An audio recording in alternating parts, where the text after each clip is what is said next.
아멘. 아멘. 아멘. 할렐루야. 아멘. 오늘도 이 말씀을 통해서 함께 우리가 내 아버지와 어머니를 공경하라, 이 효도가 얼마나 중요한지에 대해서 우리가 함께 은혜를 나누기를 원합니다. 아멘.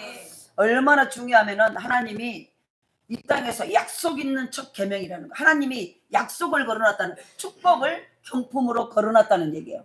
다른 어떤 것에서요 거기다가 하나님의 약속, 축복을 경품으로 걸어놓지 않았어요. 그런데 내 부모를 공경하라, 이것이 약속 있는 첫 계명이다. 하나님 부모에게 효도하는 것에 하나님의 복을 딱 걸어놨어요. 아멘. 네가 효도하면 이거 반드시 줄게. 그게 뭐예요? 네가 장수하고 땅에서 잘 되리라. 아멘.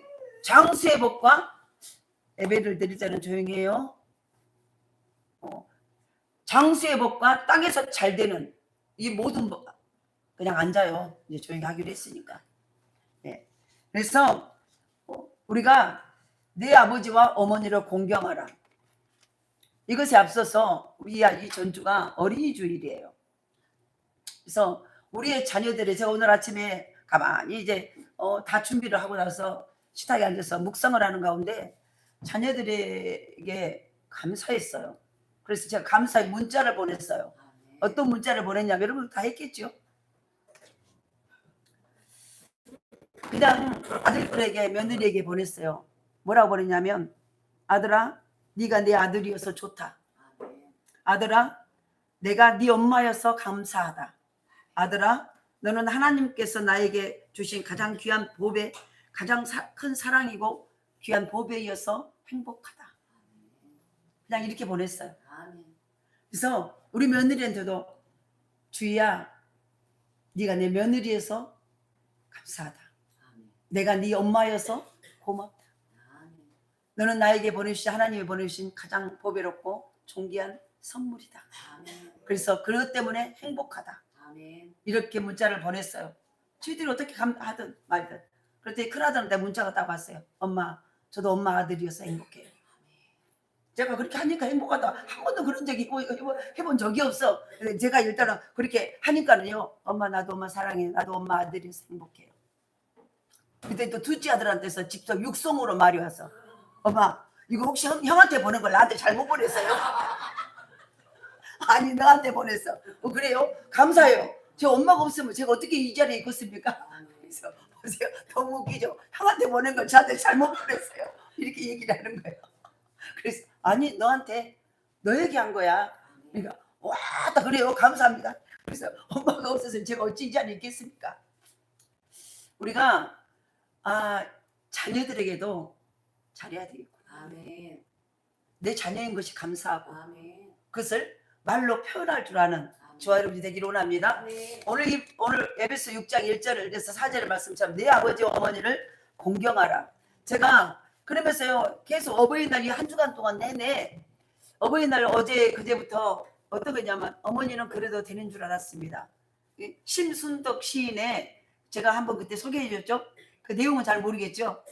네, 어머니는 그래도 되는 줄 알았습니다. 저를 보세요. 어머니는 그래도 되는 줄 알았습니다. 이 심순덕이라는 사람이 31살 때 자기 엄마가 돌아가셨어요. 부유한 가정에서 태어났는데, 그리고 31살 때 이제 보니까 어머니날이 됐는데 자기 엄마가 안 계신 거예요. 돌아가셔가지고. 자기 31살 때 어머니가 돌아가셔가지고. 그러면서 자기가 시를 쓴 거예요. 어머니를 그리워하면서. 그 시가 어머니는 그래도 되는 줄 알았습니다. 제가 몇 년 전에 할 때 이거 한번 소개해 줬어요. 제가 읽어드릴게요.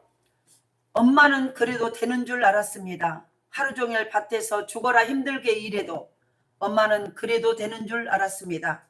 찬밥 한 덩이로 대충 부뚜막에 앉아 점심을 때워도 엄마는 그래도 되는 줄 알았습니다. 한겨울 냇물에 맨손으로 빨래를 방망이질해도 엄마는 그래도 되는 줄 알았습니다. 배부르다, 생각 없다, 식구들 다 먹이고 굶어도 엄마는 그래도 되는 줄 알았습니다. 발 뒤꿈치 다 해져서 이불이 소리를 내도 엄마는 그래도 되는 줄 알았습니다. 손톱이 깎을 수조차 없이 닳고 문드러져도 엄마는 그래도 되는 줄 알았습니다. 아버지가 화내고 자식들이 속썩여도 전혀 끄떡없는 엄마는 그래도 되는 줄 알았습니다. 외할머니가 보고 싶다, 외할머니가 보고 싶다. 그것이 그냥 녹두리인 줄만 알았는데 한밤중에 자다 깨어 방구석에서 한없이 소리 죽여 울던 엄마를 본 후 엄마는 그러면 안 되는 것이었습니다. 이게 자기 엄마가 돌아가시고 난 뒤에 딸이 쓴 시예요. 엄마는, 부모는 그런 사람이라는 거예요. 그런 분이라는 거예요. 오늘 이 시를 기억하면서, 그래서 이 시가요, 계속 제가 어렸을 때 다 겪은 거예요. 엄마가 하루 종일 밭에서 죽어라 힘들기라도 엄마니까지. 이제 100% 200% 공감이 되는 거예요. 찬밥덩이 한 대로 대충 부뚜막에 앉아 점심을 때워도 엄마니까 그러지. 엄마는 뭐 그러지.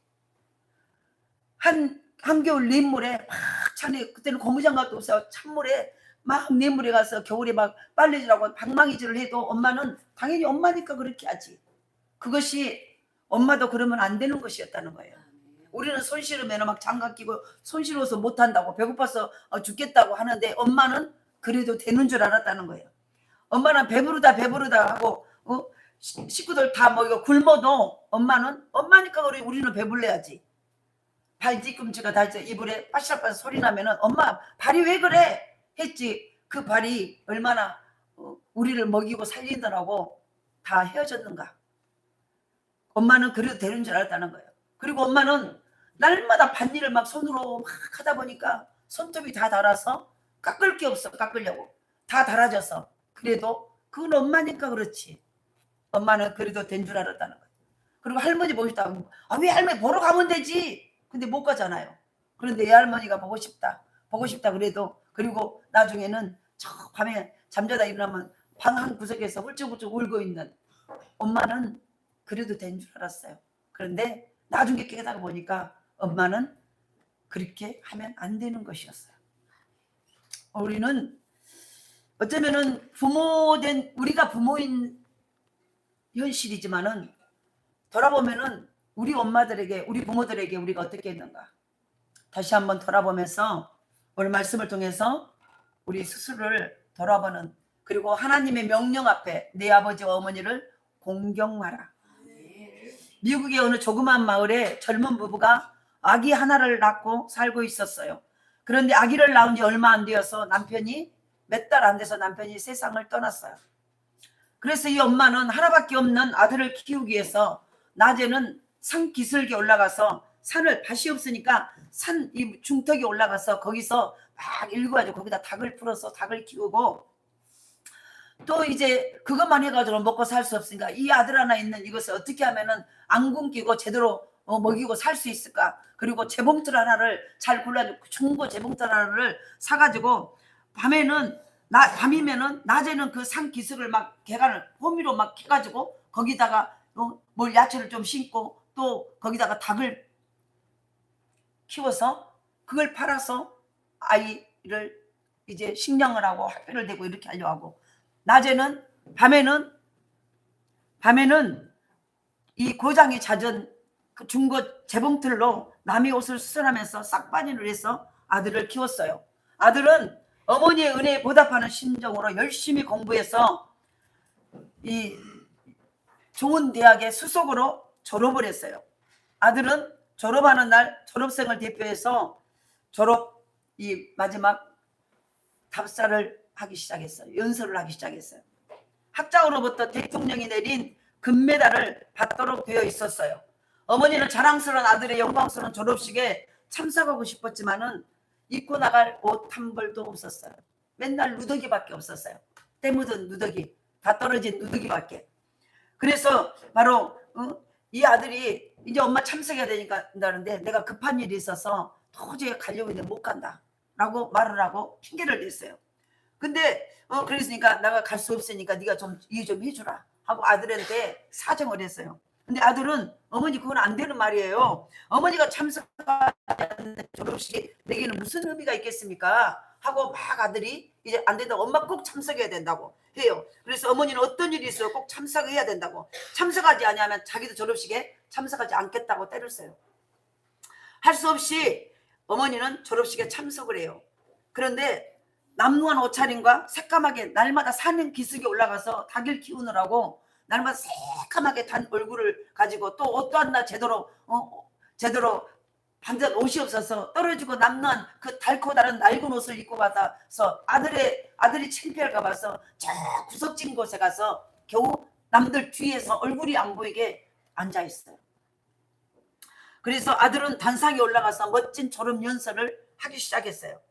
제가 이런 영광을 얻게 된 것은 두 분의 공로입니다 라고 얘기를 막 아들이 이제 연설을 하기 시작해요. 첫째는 제가 아무리 비천하고 없는 가정에서 자랐다고 할지라도 평등하게 길을 열어주신 교수님들의 덕분이고, 제가 이렇게 공부를 열심히 해서 이제 수석을 했고 또 이 졸업에 답사까지 할 수 있는 이 영광은 크게 두 분의 은혜입니다. 첫 번째는 불평등이 아니라 평등해, 자기가 없고 부족하고 어려워도 자기에게 이 기회를 주신 교수님들의 놀라운 가르침이었고, 또 하나는 매우 가난함 가운데서도 늘 싹바느질을 해가면서 저희 학자금을 대주면서 기도하고 희망을 잃어버리지 않도록 격려해 주신 하나님의 한없는 사랑입니다 라고 말을 해요.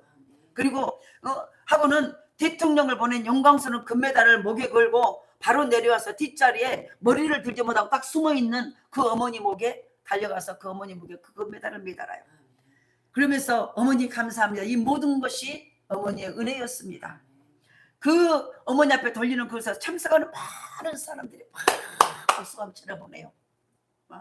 그래서 바로 그 아들은 1902년에 프린스턴 대학의 총장이 되었고, 그로부터 10년 후에 민족 자결주의 원칙을 내세웠던 미국의 28대 대통령인 윌슨 대통령이에요. 그렇게 그가 부모님에게 효도하는 어머니의 은혜를 잊지 아니하는 아들이었기에 그가 재임하는 동안에 윌슨 대통령이 1914년에 미국 국회에서 5월 둘째 주일을 어머니 날로 정했어요. 이 어머니 날을 그때 윌슨 대통령이 자기 어머니의 은혜를 감격해서 바로 1914년 미국에서 5월 둘째 주일을 어머니 날로 정합니다라고 정한 거예요. 가정의 달 5월 어머니 주일을 맞이해서 지금까지 부모님께 순종하고 효도하려고 일써왔지만은 이제 한 단계 더 효도하는 삶을 살아가리라. 내 아버지 어머니를 공경하라는 하나님의 말씀을 글자 그대로 순종하리라 다짐하는 계기가 될 수 있기를 간절히 소원합니다. 우리는 수없이요 부모에게 효도하라, 부모에게 효도하라, 수없이 우리는 들었어요. 그런데 그것이 하나님의 명령이기에 그 말씀 앞에 순종할 때 하나님은 거기에 당연한 인간의 도리이지만 그 도리를 감당했을 때 하나님은 거기에다가 땅에서 잘 두어 장수하는 복을 걸어놨어요. 그래서 바로 오늘 이 말씀을 근거로 그러면은 왜 하나님께서 네 아버지와 어머니를 공경하라라고 명령을 하라는 명령형이에요. 해도 되고 안 돼도 되는 게 아니라 하라라는 것은 명령이에요. 이 명령은 반드시 복종해야 되는 거예요. 그런데 바로 부모에게 효도하라는 것이 마땅한 일이라는 거예요. 첫 번째로는 그럼 이 말씀에 대해서 이 말씀을 통해서 바로 부모에게 효도하는 것은 마땅하다. 오늘 1절에 보니까 자녀들아 주 안에서 너희 부모에게 순종, 이것이 옳으니라. 이것이 옳으니라. 그래서 보세요. 이 세상에서 부모 아닌 사람도 있어요. 부모 아닌 사람도. 또 이 부부가 아닌 사람도 있어요. 결혼하지 않는 사람은 자식이 없으니까 부모는 될 수 없지만은 자녀가 아닌 사람은 아무도 없어요. 이 세상에 부모 아닌 사람은 있어요. 그런데 자식이 아닌 사람은 이 땅에 여기 한 사람도 없어요. 우리 부모가 계셨기에 우리가 지금 이 자리에 있는 거라는 거예요. 할렐루야. 그래서 여기 자녀 아닌 사람이 누가 있습니까? 부모 없이 태어난 사람이 누가 있습니까? 이 세상의 모든 사람은 다 누구누구의 자녀로 태어났기 때문에 오늘 내가 여기 있는 것이라는 거예요. 그래서 오늘 본문에 있는 바로 자녀들아 너희 부모를 주 안에서 순종하라. 이 말씀은 한 사람도 예외가 되지 않는, 나하고는 상관없어가 할 수 없다는 얘기예요. 모든 자녀들에게 하는 말씀이에요. 할렐루야. 그래서 모든 사람에게 주시는 하나님의 명령이라는 거예요. 이 말씀을 내게 주신 말씀으로 우리는 순종할 수 있기를 원합니다. 혹시 부모님이 세상을 떠났다면 하늘에 계신 우리 아버지 하나님 앞에 더 효도하고 충성하는 저와 여러분이 될 수 있기를 원합니다. 그러므로 자녀이면 부모에게 주 안에서 순종하는 이것이 반드시 해야 될 일이라는 거예요. 오늘 2절에 봅니다. 2절에 내 아버지와 어머니를 공경하라. 이것이 약속 있는 첫 계명이니 책 계명이라고 말하는 거예요.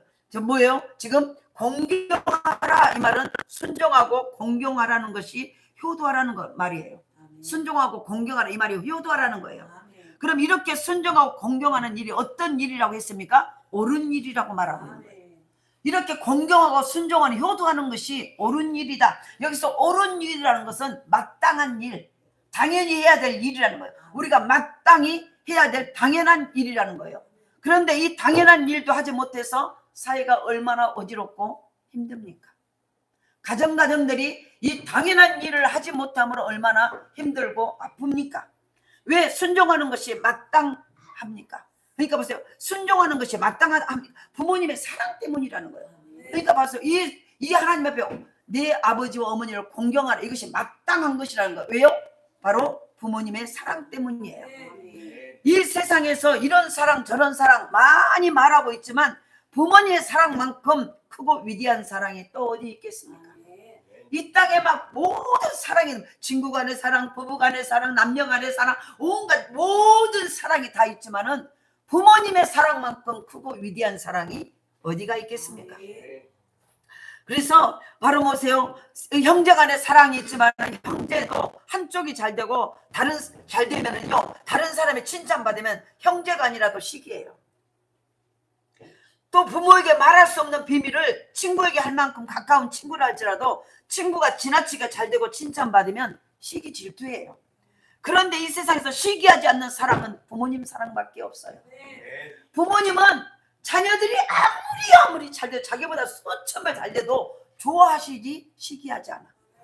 그런데 부모, 형제도 친구도 누구도 내가 가까운 누구도 내가 너무 잘 돼버리면요 시기해요. 이게 그러니까 시기하지 않는 이 땅의 사랑은 부모 사랑밖에 없는 거예요. 부모 사랑밖에. 자식이 잘 될 때 어느 부모가 야 이놈 봐라 이놈 봐라 나보다 더 위치가 나아지네, 더 많은 재물을 가지네, 더 인기가 많네, 좀 밟아버려야지, 이렇게 한 부모가 어디가 있겠습니까? 그러잖아요. 자식을 시기해서 못되게 하는 부모가 어디가 있습니까? 이 세상에서 시기하지 아니하는 사랑, 잘 되기를 바라는 사랑은 부모 사랑밖에 없어요. 부모 사랑밖에. 그러기에 부모의 사랑이 가장 큰 사랑이요, 부모만큼 우리가 잘 되기를 바라는 사람이 없다는 거예요. 이 땅에서 부모를 어떻게 하든 자식에게 좋은 것을 주려고 애를 써요. 그래서 우리가 말하면 예수님이 말합니다. 자녀들이 떡을 달라 할 때 생선을 주며, 뱀을 달라 할 때 떡을 달라 할 때 돌을 주며, 생선을 달라 할 때 뱀을 줄 부모가 어디가 있겠냐. 그러죠? 하물며 너희가, 그러니까 보세요. 우리가 아무리 악한 부모라도 좋은 것을 주려고 하는 것이 너희 부모 아니냐 이 말이에요. 부모는 내가 못 먹어도 못 입어도 못 배워도 자식만은 잘되게 하려는 것이 부모의 사랑이에요. 나는 좀 못 배우고 못 먹고 못 가지고 못 취하여도 자식에게는 그것을 물려주지 않으려고 애쓰는 것이 부모의 마음이라는 거예요. 이 땅의 모든 부모의 마음이에요. 자녀를 잉태했을 때도 엄마가 자식을 보호하느라고 애써요. 자식이 뱃속에 있을 때 엄마는 몸이 아파도 약을 먹지 못해요. 그래서 성현이 임신해가지고요, 감기가 독감이 들어버렸어. 그런데 약을 먹을 수가 없어. 약을 먹고 주사도 맞을 수 없어. 아이에게 해가 되니까. 그러니까 그냥 이 목에 붙인 어떤 것만 붙여가지고 그것을 2주일 동안을 견뎌내는 거예요. 왜요? 그 고통보다 고통이 차라리 낫지. 아이에게 내가 편해서 약을 먹으면 나는 빨리 낫겠죠. 그런데 그 약이 아이에게 해롭기 때문에 그 고통을 감내하는 거예요. 그래서 혹시라도 약을 먹으면 뱃속의 아이가 잘못될까 봐서 열이 펄펄 나도 그냥 참아요. 먹고 싶은 것 마음대로 먹을 수 있습니까? 나 좋아해도 아이에게 그게 안 좋다면 안 먹어버려. 이해되시죠? 음식이 아이에게 좋은 걸 골라서 먹인다는 거예요. 뱃속에서부터 온갖 정성을 다해서 키웁니다. 아기가 뱃속에서 먹는 피로 여러 말, 그러니까 보세요. 아이가 엄마 뱃속에서 먹는 피가 여러 말 먹는데요. 엄마의 피를. 이해되시나요? 나와서 먹는 젖은요 흰피요. 이해되시나요? 나폴레옹이 1812년에 9월 14일 날 러시아를 침공해서 모스크바를 함락을 했어요. 정말 파죽지세로 막 계속 이기면서 러시아 사람들은 싸우지 않고 계속해서 후퇴를 했어요. 후퇴하면서 마을마다 식량들을 다 불태워버리고 먹을 것이라고 다 없애버린 거예요. 이제 전멸을 시켜버리려고. 먹을 것도 다 없애버린 거예요. 그러니까 나폴레옹 군대가 떠나가면서 먹을 것이 없었어요. 11월쯤 되니까 눈이 오고 날씨가 추워지면서 거의 50만 명의 나폴레옹 군대가 막 얼어서 죽고 죽어가는 거예요. 나폴레옹 군대가 어느 마을에 가니까 그 마을에 사람이 좀 있었어요. 살아있는 사람들이. 그런데 한 어머니가 아이에게 젖을 먹이고 있는 거예요. 그래서 젖을 먹일 정도라면 이 마을에는 먹을 것이 좀 있겠구나. 그리고 나폴레옹 군대들이 이제는 그 어머니에게 먹을 것을 달라고 막 소리를 치기 시작해요. 근데 어머니가 아이를 안고 꼼짝을 안 하고 있는 거예요. 그러니까 계속 이 아이가 젖을 빨아먹을 정도라면 먹을 것이 있지 않냐. 그러니까 먹을 것 좀 달라. 그래서 엄마가 뒷굴 아니하고 아이만 안고 있는 거예요. 그래서 총이 개머리판으로 엄마를 툭 했어. 했더니 툭 쓰러진 거예요. 쓰러지면서 바로 아무 말 없이 어머니가 막 쓰러졌어. 그런데 젖 먹던 아이가 떨어졌어. 근데 아이가 먹고 있던 것은 젖이 아니었어요. 젖 달라고 보채는 엄마는 밥을 굶어서 젖이 안 나오니까 자기 젖을 칼로 탁 째서 그 피를 아이에게 먹이고 있는 거예요. 그리고 그 엄마는 죽어가. 자식의 생명을 연장하려고 바로 자기 피를 먹이면서까지 바로 이 자기 피를 아이의 생명을 이게 바로 부모의 사랑이에요. 이런 사랑이 부모의 사랑이기에 하나님께서는 네 부모를 순종하라. 네 아버지와 어머니를 공경하라고 명령하시는 거예요. 양주동 시인, 아까 우리가 이현미 권사님이 어머니의 마음 찬양을 그 노래를 불렀잖아요. 나실제 괴로움.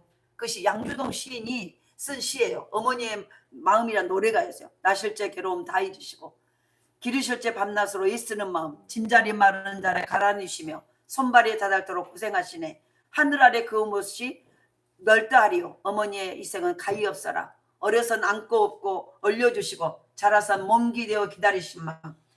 알을 싸 그릇들 싸 자식 생각에 고우시던 이마 위에 주름이 가득 땅 위에 그 못이 높다 하리요. 어머니의 정성은 지극하이라.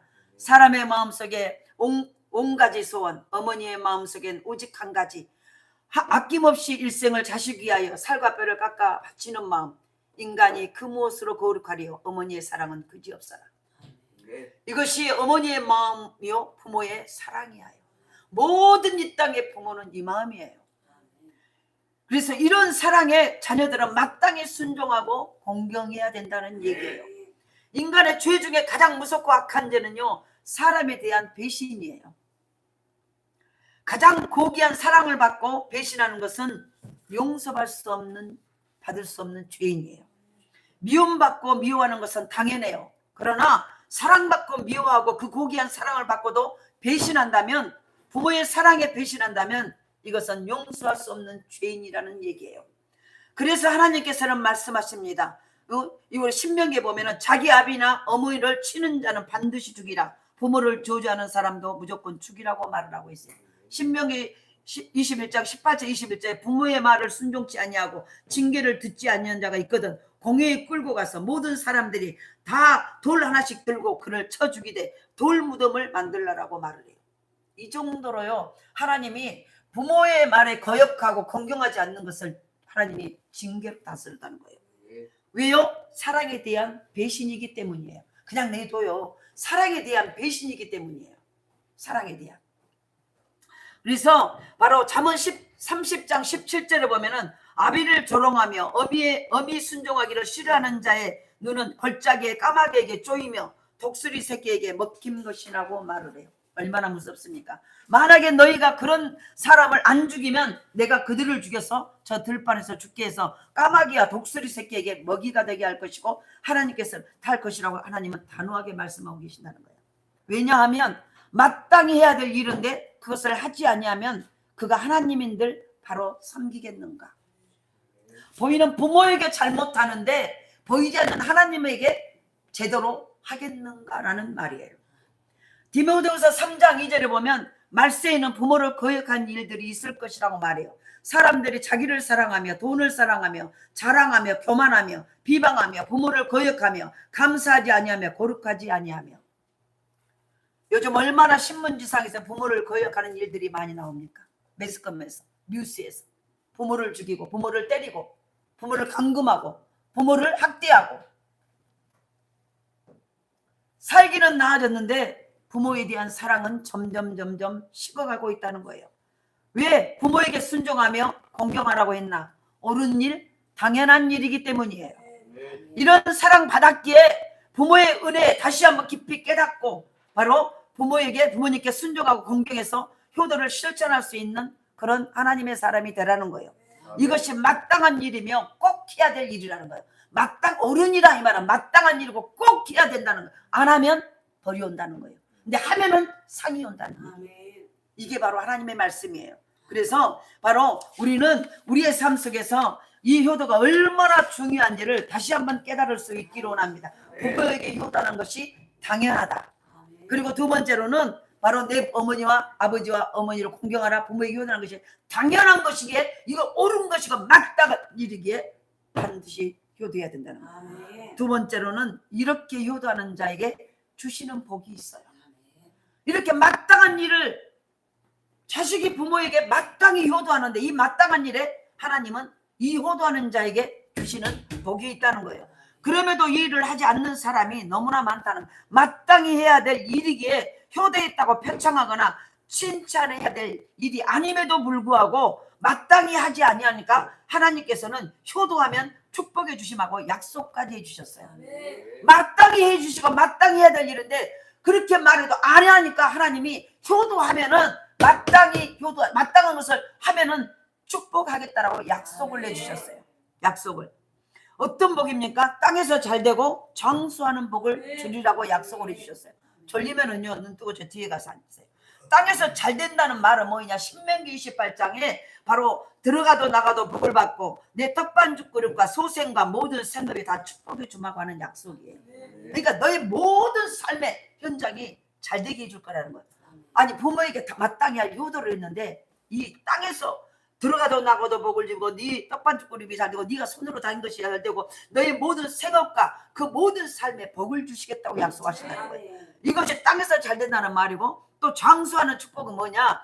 우리가 생명을 오래 사는 것도 말하지만 여기서 장수는 우리가 이 땅에서 살아가면서 우리 세대가 자녀가 계속해서 대를 이어가면서 가문을 이어가는 축복을 주시는 거예요. 내 대에서 끊어져 버리고 내 대에서 축복도 끊어져 버리고 내 대에서 신앙도 끊어져 버리고 내 대에서 자녀들이 빨리 죽어버리면 뭔 소용이 있겠습니까? 그런데 내 대에서도 받은 축복을 내 자녀가 계속 이어가고 신앙도 계속 이어가고 할렐루야. 이게 바로 뭐예요? 장수하는 축복이에요. 나만 오래 사는 게 아니라 대대손손 그 물질이 계속 이어가고 그 놀라운 형통이 계속 이어져 가는 이 복. 이 두 가지 복을, 그러니까 보세요. 땅의 복과 하늘의 복 모든 걸 다 줘버린 거예요. 이게 바로 효도에 붙어있는, 효도에 딱 하나님이 네가 효도하면 내가 이 복을 줄게 라고 말을 하고 있다는 거예요. 효도에서 복 받고 효도하지 않아서 저주받은 이들이 성경에는 많이 있어요. 성경에 보면요, 효도해서 잘 되고 효도하지 않아서 저주받은 사건들이 성경에는 많이 기록되어 있어요. 네, 그래서 효도하지 않아서, 그래서 우리가 보세요, 노아의 홍수 때 포도주를 과하게 마시고 노아가 술에 취해서 옷을 훌러덩 벗고 누워서 바로 보세요, 축제를 벌여요. 함이 그 모습을 보고, 아들 셋가 있는데 함이 그 모습을 보고요 먼저 봤어요. 함이 나가서 아버지가 술 취해서 옷을 벗고 있다고 사람들에게 축제를 보여줘요. 그런데 이 소식을 들은 셈과 야벳은, 그러니까 보세요, 아버지 옷을 뒷걸음치고 가져가서 아버지의 하체를 축제를 덮어줘요. 근데 이 함이라는 사람은 아버지의 축제를 만방에 고해버려. 이해되시나요? 그랬더니 아버지가 술에서 깨보니까 그 모양이에요. 그래서 셈과 야벳에게 얼마나 축복하는지 그 축복을 그대로 아버지의 부끄러움을 덮어주는 이 셈과 야벳에게는 하나님이 놀라운 복을 허락하세요. 그러면서 야벳은 창대하게 될 것인데 앞으로 셈이 복을 받아서 셈의 장막에 거할 것이라고 해요.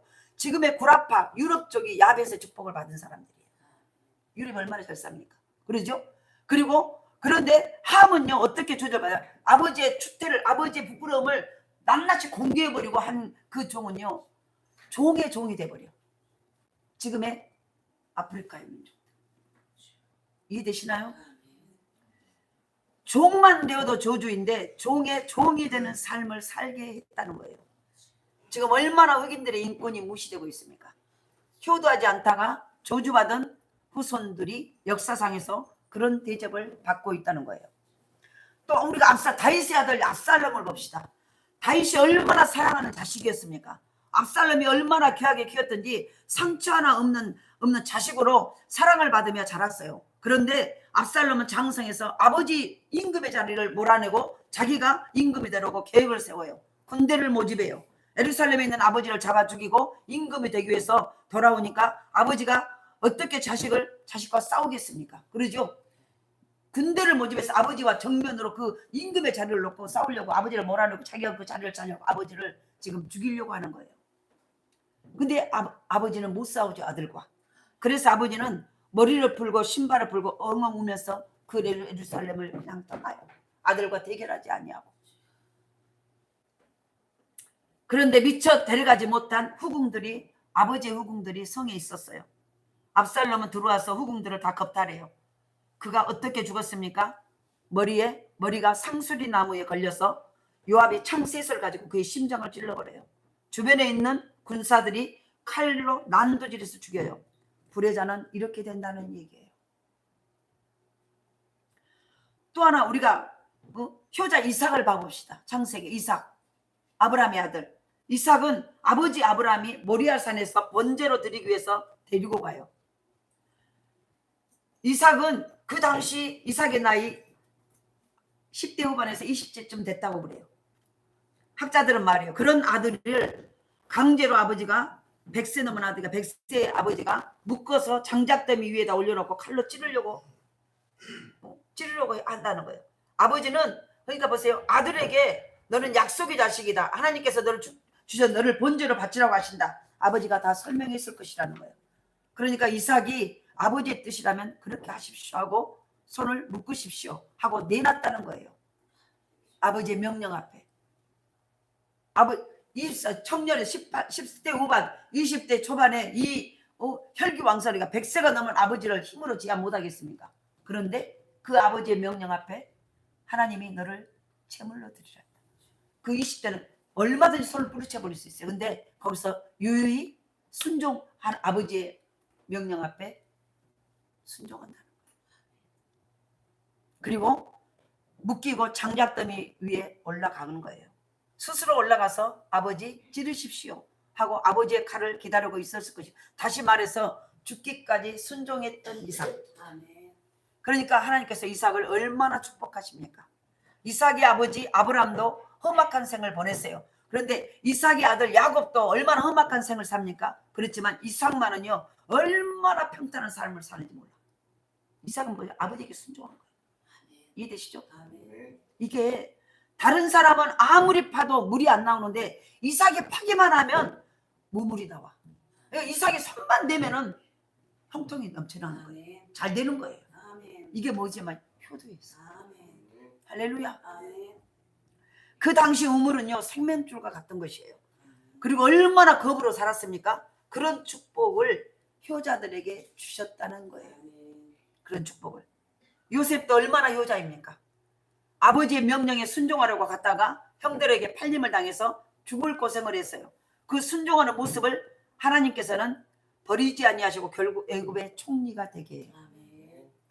아버지의 명령에 순종함. 바로 우리는 효도하면은 이렇게 복을 주신다는 거예요. 그렇다면은 우리가 어떻게 효도해야 될까? 효도의 방법에 대해서 오늘 말씀을 가지고 이거 몇 가지만 알아보고, 효자에게 주시는 하나님의 복, 그리고 그러면은 우리가 효도하는 자에게 하나님 주신 복이 뭐냐는 거예요. 그러면은 그 효도의 방법, 그 복을 받기 위해서 우리가 어떻게 해야 되냐는 거예요. 효도의 방법. 장수하고 싶습니까? 효도하라는 거예요. 내 대에서 복이 끝나는 게 아니라 후손 대대로까지 그 복이 이어지고 더 잘 되어지고 놀라운 축복이 넘치는 그 장수의 복을, 나만 복 받고 끝나버린 게 아니라 계속 이어지는 복, 그리고 내가 손대는 것마다, 내가 가는 것마다 잘 되고 잘 되는 땅의 복과 하늘의 복을 다 받아 누리는 이 복을 받고 싶습니까? 효도라는 거예요. 그럼 어떻게 하면 좀 더 구체적으로 효도할 수 있나? 우리는 이거 생각하셔야 돼요. 그럼 내가 어떻게 효도를 제대로 할 수 있나? 첫 번째는 순종 말하는 거예요. 순종, 효도가 뭐냐는 거예요. 순종.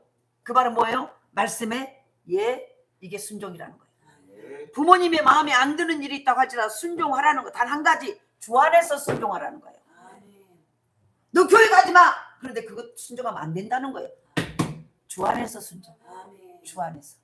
이해되시나요? 네. 그러니까 순종을 하되 바로 구체적으로 순종을 하되 부모님이 마음에 안 들으니까 순종하라는 거 단 한 가지 주 안에서 순종하는 거예요. 아멘. 두 번째는 뭐예요? 순종과 두 번째는 공경이에요.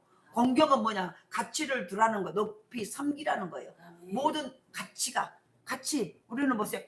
이것이 값어치가 있으면 값어치 있는 것을 귀하게 여기 아니가 이 가치. 나에게 부모님이라는 가치는 얼마나 되는 거예요. 어쩌면은 지금 시대에는요 부모의 가치는 자식들보다도 어쩌면 개 고양이만 또 못한 가치예요. 이게 현실이에요. 그래서 가장 끝순이야. 개새끼보다도 못해. 개새끼를 여행 갈 때 데리고 가. 근데 부모는 가져가면은요 간다 하면 귀찮아가지고 어떤 방법으로든 안 데리고 가. 왜? 귀찮으니까. 근데 개새끼는 이거 안 먹으면 스트레스 쌓인다고. 걔 부모 우리가 안 데려가면 스트레스 쌓여서 나 스트레스 쌓인다고 데리고 가. 비행기까지 태워서. 웃을 일이 아니에요. 이게 우리의 모습이에요. 이게 우리의 모습. 가치. 공경한다는 것은 뭐예요? 가치를 두는 것, 높이 섬기라는 것. 이 땅에 부모만큼 높임받고 존경받아야 될 사람이 누가 있나? 네. 부모만큼 부모가 나에게 가치가 가장 값어치가 있는 존재인가 하는 거예요. 이게 이미 부모의 권위가 땅에 떨어져 버렸다는 거예요. 가치가. 그래서 자식들에게 부모라는 것은요 딱 하면 가치가, 특히 결혼하면 더 가치가 없어버려. 모든 가치 우선순위는 자기들이야. 부모가 어떨 때 기뻐합니까? 자기가 잘 될 때보다 자식이 잘 될 때 더 기뻐해요. 그렇기 때문에 내가 말씀대로 열심히 성실히 살아서 내가 남에게 나누어주고 다른 사람의 존경받은 사람으로 건강하게 살아갈 때 부모는 그 기쁨이 더할 나위 없어요. 부모는 자식들에게 받아서 기쁜 게 아니에요. 그들이 부모의 가치를 어떻게 생각하는가. 안 줘도 상관없어요. 그런데 가치를, 부모라는 가치가 몇 순위냐는 거예요. 그 순위.